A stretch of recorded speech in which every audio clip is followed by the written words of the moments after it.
Hello everyone and welcome back to my channel. और आज की वीडियो में हम लोग पढ़ने जा रहे हैं मटेरियल में replacement price method. Replacement price method होता क्या है उसको समझेंगे, उसकी मीनिंग समझेंगे, कहाँ पर यूज किया जाता है, किस टाइप के बिजनेस में सूटेबल है। ये सारी बातें समझने के बाद हम लोग स्टोर लेजर अकाउंट प्रिपेयर करना सीखेंगे आज की वीडियो में रिप्लेसमेंट मेथड से। तो चलिए वीडियो स्टार्ट करते हैं।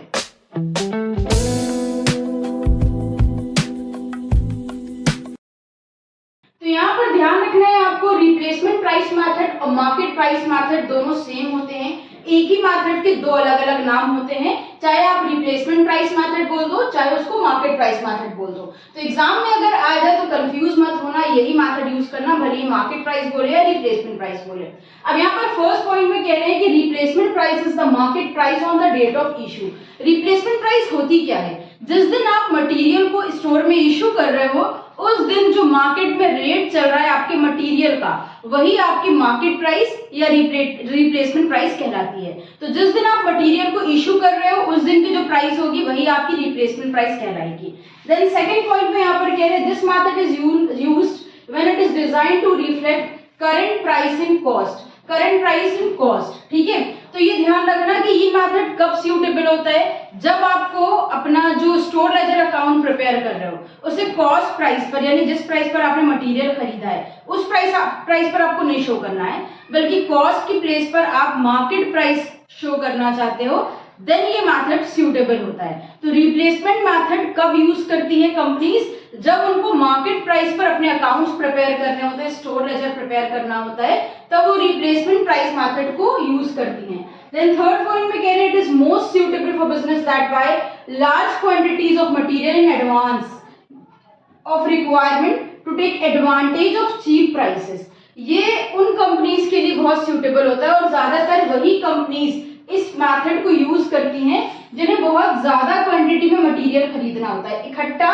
जब भी मटेरियल के रेट गिरे हुए होते हैं, जब भी मटेरियल मार्केट में सस्ता होता है, तो वो क्या करती हैं, लार्ज क्वांटिटी मटेरियल की खरीद लेती हैं, उसके बाद उसे इशू करती हैं महंगे प्राइस पर, यानी जब नोट करती हैं तो उसे बढ़े हुए प्राइसेस पर नोट करती हैं। जब इकट्ठा बल्क खरीद लिया, ज्यादा करके खरीद लिया, तो सस्ते प्राइस पर बिका, खरीदा आपने सस्ते प्राइस पर है, बट आप अकाउंट उसका इशू करते करते वो थोड़ा लेट हो गया, मार्केट में क्या हुआ, प्राइस जब बढ़ गए तब उस मटेरियल को इशू किया, उसी महंगे प्राइस पर उसे रिकॉर्ड किया और फिर मार्केट में दिखाया कि देखो यार मेरी कॉस्ट तो ज्यादा आई है तो हम प्रोडक्ट को भी महंगे पर बेचेंगे।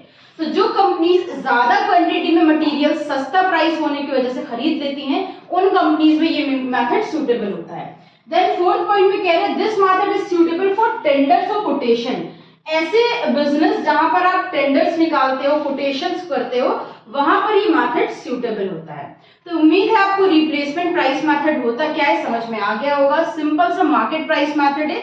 ये मेथड कहता है कि आज जिस दिन इशू कर रहे हो मटेरियल, मार्केट में प्राइस चेक कर लो, उसी प्राइस पर मटेरियल को इशू कर दो।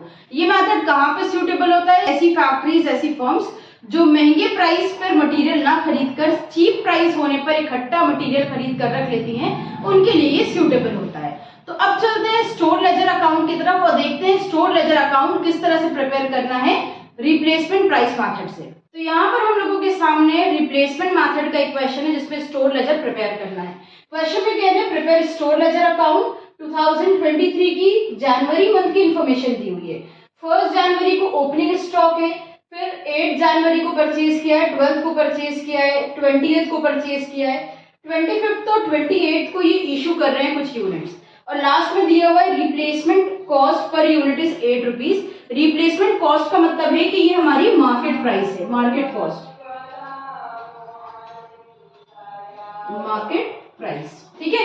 तो रिप्लेसमेंट कॉस्ट आप लोगों को जब भी ये मेथड आएगा तो अलग से दी होगी, आपको इसी प्राइस पर मटेरियल को इशू करना होगा और इसी प्राइस पर क्लोजिंग स्टॉक को कैलकुलेट करना होगा। तो इस प्राइस को मार्केट प्राइस भी बोल सकते हो आप। अब क्वेश्चन कैसे करना है, यहाँ पर स्टोर लेजर का फॉर्मेट प्रिपेयर किया हमने।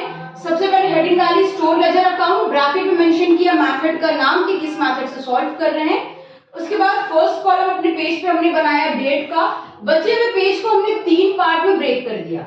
हेडिंग डाली रिसिप्ट, इश्यूज एंड बैलेंस। अब क्या करा, हर एक कॉलम को 3 इक्वल पार्ट में डिवाइड किया, unit rate amount, unit rate amount, unit rate amount. इस तरह से स्टोर लेजर प्रिपेयर कर लेना है। अब सबसे पहले ओपनिंग स्टॉक रिकॉर्ड करते हैं 2023 1 जनवरी को हमारे पास 50 units at the rate of 4 opening stock था। तो ओपनिंग स्टॉक यहाँ सबसे पहले हम ईयर मेंशन करेंगे 2023, देन डेट, ओपनिंग स्टॉक जितना था उसे हम डायरेक्ट बैलेंस के कॉलम में रिकॉर्ड करेंगे। 50 यूनिट्स, रेट है 4, मल्टीप्लाई किया हो गया 200। ठीक है, रिकॉर्ड करने के बाद हर डेट के रिकॉर्ड के बाद आप लाइन ड्रॉ करके इस तरह से उसको क्लोज कर सकते हैं।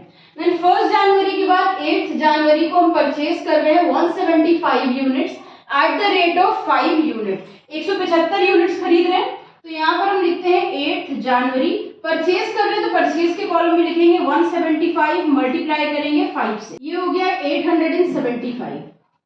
ठीक, अब हम इसको नोट डाउन करते हैं। 50 यूनिट, सबसे पहले पुराना बैलेंस नोट करेंगे, उसके बाद हमने जो भी फ्रेश परचेज किया उसे रिकॉर्ड करेंगे 175 इंटू 5, ये हो गया 875 और कर देंगे हम इसको क्लोज।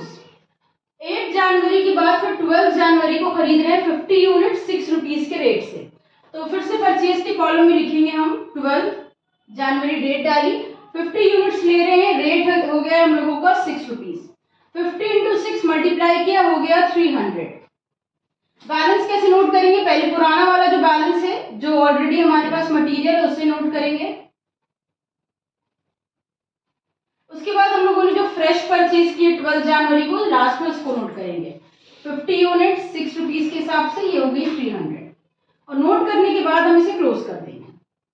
आफ्टर 12 जनवरी 20 जनवरी को हम खरीद रहे हैं 100 units at the rate of 7 per unit, तो फिर से इसे परचेज में रिकॉर्ड करते हैं, लिखते हैं 20 जनवरी, परचेज के कॉलम में लिख देंगे यूनिट्स में 100, रेट में डाल देंगे 7, मल्टीप्लाई किया हो गया 700। अब बैलेंस के कॉलम में सबसे पहले ऊपर वाले तीनों बैलेंसेस नोट करेंगे। 50 यूनिट्स 4 रुपीज के हिसाब से हैं, 175 यूनिट्स मेरे पास 5 रुपीज वाली हैं और 50 यूनिट्स हमारे पास 6 रुपीज वाली हैं, और हमने अभी फ्रेश परचेज किया है 100 यूनिट 7 रुपीज वाली, और हम कर देंगे इसको क्लोज। ठीक है, 20 जनवरी तक हो गया, उसके बाद है डेट 25 जनवरी। 25 जनवरी को हम लोग इशू कर रहे हैं 150 यूनिट्स, इशू करना है मार्केट प्राइस पर जो कि है 8 रुपीज। तो अब यहाँ पर हम 25 जनवरी ले लेंगे और 150 यूनिट्स इशू कर रहे हैं 8 रुपीज के रेट से, तो ये हो जाएगा 1200। अब यहाँ पर क्या करना है, हमको निकालना है, जब जैसे ही आप इशू करोगे आपके पास जितना भी स्टोर में मटेरियल था वो तो आपने उसमें से इशू करा तो 8 रुपीज के रेट से किया, बचे हुए को भी आप क्या करोगे उस दिन से मार्केट प्राइस पर रिकॉर्ड करने लगोगे।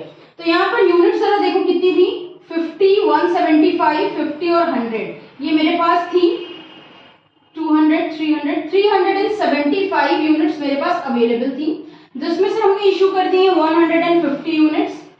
तो अभी भी मेरे पास स्टॉक में 225 यूनिट हैं, तो अभी जो मेरे पास यूनिट्स अवेलेबल है हम उन्हें लिखेंगे और रेट के कॉलम में 8 रुपीज लिखेंगे जो मेरी मार्केट प्राइस दी हुई है। तो जिस दिन इशू करोगे उस दिन जिस प्राइस पर इशू कर रहे हो इस मेथड में उसी प्राइस पर आपको क्लोजिंग स्टॉक भी निकालना है। ये हो गया 1800।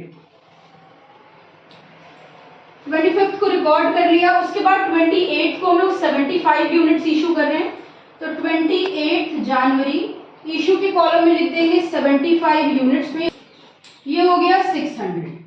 बैलेंस कैसे रिकॉर्ड करना है, आपके पास 225 यूनिट थी, लास्ट डेट पर देखो आपके पास कितनी थी 225, उसमें से आपने कितनी इशू करी 75, तो 225 में से 75 माइनस कर दिया, बचा 150। बैलेंस जो है उसको भी आपको मार्केट प्राइस पर लिखना है। 150 इंटू 8 हो गया 1200 और कर दिया क्लोज। तो यहाँ पर अगर हम लोग क्लोजिंग स्टॉक अपना बताएं तो हमारा क्लोजिंग स्टॉक कितना है, हमारे पास 150 यूनिट्स है, मार्केट प्राइस 8 है, तो क्लोजिंग स्टॉक हो गया 1200। ठीक है, और कॉस्ट ऑफ मटेरियल इशू निकालना हो तो हम इनको ऐड कर लेंगे 1200 प्लस 600। जनवरी मंथ की कॉस्ट ऑफ मटेरियल इशूड है 1800 और क्लोजिंग स्टॉक है 1200। तो ये हम लोगों ने क्या किया, हम लोगों ने रिप्लेसमेंट मेथड से स्टोर लेजर प्रिपेयर करना सीख लिया। ठीक है, तो उम्मीद है आज की वीडियो आप लोगों को पसंद आई होगी और अब आप लोग आप मार्केट प्राइस यानी रिप्लेसमेंट प्राइस मेथड से store ledger account easily prepare कर लेंगे। और थ्योरी आएगी तो वो भी उसको भी एक्सप्लेन कर लेंगे कि रिप्लेसमेंट प्राइस मेथड आखिर होता क्या है और किस टाइप के बिजनेस में सूटेबल है। तो अगर वीडियो थोड़ी सी भी काम की लगी हो तो इसे लाइक और शेयर करिएगा ताकि दूसरों की भी हेल्प हो सके। अपने फ्रेंड्स के साथ इसे शेयर जरूर करिएगा। इंस्टाग्राम पर फॉलो नहीं किया है तो फॉलो करिएगा। अगर कोई डाउट है तो उसे कमेंट में बताइएगा। फिर मिलते हैं एक नई वीडियो के साथ। हमारे साथ जुड़े रहने के लिए और वीडियोस को देखते रहने के लिए थैंक यू।